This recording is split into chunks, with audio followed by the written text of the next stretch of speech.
Les tests génomiques, sont une avancée majeure, dans la prise en charge des cancers pour 2 raisons. La première raison, c'est qu'ils permettent de, mettre en évidence des cibles thérapeutiques dans différents types de cancers, que sont les cancers du poumon, les cancers du côlon, les cancers du sein, les cancers des voies, pancréatobiliaires, par exemple.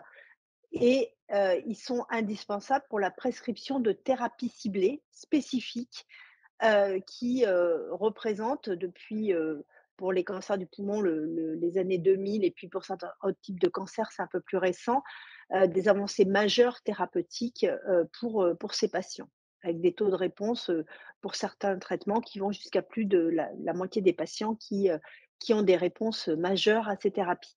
L'autre avancée, de ces tests génomiques, c'est de permettre d'évaluer l'agressivité d'une maladie, son pronostic, et donc d'enclencher une escalade ou une désescalade d'une thérapie conventionnelle.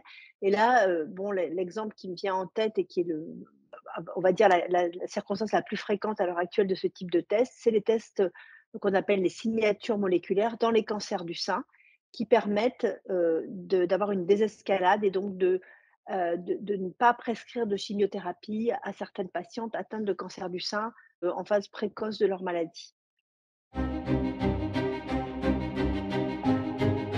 De nombreux patients n'ont pas accès à ces tests pour des raisons économiques, parce que ces tests en France, aujourd'hui, ne sont pas remboursés par la sécurité sociale.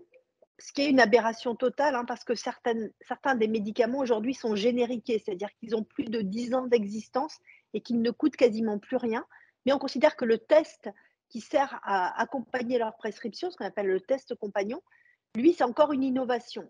Ce qui fait que la moitié du coût de ces tests, qui représente dans les 1 000 €, voire 2 000 € pour certains des tests, revient à l'établissement d'où est issu le prescripteur du médicament.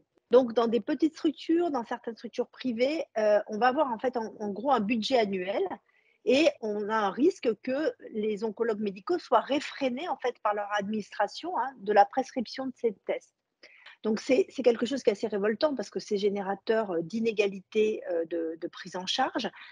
D'autre part, il faut savoir qu'en France, un patient qui est dans le régime de la sécurité sociale, il n'a pas le droit de payer pour un test moléculaire. Donc même si le patient lui dit: «Mais moi, tant pis, vous ne voulez pas, mais moi, je suis prêt à le payer», on n'a pas le droit de lui faire payer le test. Donc il est quelque part pris en otage de la structure dans laquelle il est. Donc les conséquences, elles sont la non-prescription de thérapie qui, pourrait avoir un effet majeur sur une maladie métastatique et allonger de façon importante la vie des patients, hein. Même si le médicament a un coût, il y a un bénéfice majeur pour le patient.